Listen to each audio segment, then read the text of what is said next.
سلامونه ستړي مشئ وخت مو په خیر. تاسې ته له 0 څلرویشت څخه د نن ورځې د مهمو خبرونو ټولګي ته راغلاست یو. نن جمعه د 1404 هجري لمریز کال د لندۍ 14مه چې د 2025 زیږدیز کال د ډسمبر له 5مې سره برابره ده. شبنم مزریم او تاسې ته له 0 څلرویشت څخه د هیواد مهم خبرونه وړاندې کوم، خو په سر کې د مهمو خبرونو سرچکي. افغانستان کې د کوکنارو کښت په اړه د پوټین څرګندونې. د روسیې ولسمشر ولادیمیر پوټین له یوې هندۍ رسنۍ سره په مرکه کې ویلي چې اسلامي امارت په افغانستان کې د کوکنارو کښت د پام وړ کم کړی دی. د ذبیح الله مجاهد څرګندونو ته د پاکستان بهرنیو چارو وزارت غبرګون. د پاکستان بهرنیو چارو وزارت ویاند ویلي چې د پاکستان له لوري سرحد بندي خو د بشري مرستو لپاره یې خلاص کړی دی. او په اندونیزیا کې د اسلامي امارت سفیر مولوي سعدالله بلوچ په جاکارتا کې د اندونیزیا د پانګونې او صنعت وزارت له لوړ پوړو چارواکو سره کتلي. اوس هم بشپړ خبرونه. د روسیې ولسمشر ولادیمیر پوټین له یوې هندي رسنۍ سره په مرکه کې ویلي چې اسلامي امارت په افغانستان کې د کوکنارو کښت د پام وړ کم کړی دی. پوټین د هند رسمي سفر پر مهال اعلان کړی چې اسلامي امارت په ښکاره ډول د وضعیت کنټرول په لاس کې لري او د ترهګرۍ او نشهیي توکو د قاچاق پر ضد هڅې کوي.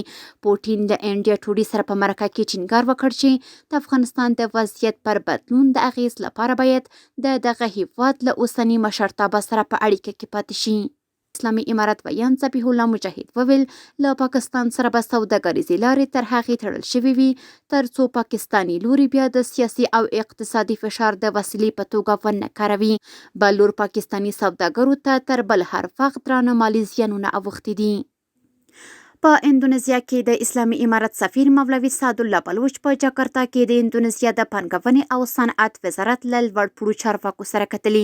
په جاکارتا کې د اسلامي امارت سفارت د خبرپاڼې په خپرولو سره ویلي چې دا ناسته د سیمهییزو همکاریو، دوه اړخیزه اړیکو او د ختیځې اسیا، منځني ختیځ او افریقا لپاره د پانګونې د ترویج رئیسانو په ګډون ترسره شوه چې پکې بلوچ د افغانستان پر اوسني ثبات، اداري او اقتصادي اصلاحاتو او د پانګونې د چاپیریال پر ښه والي ټینګار وکړ.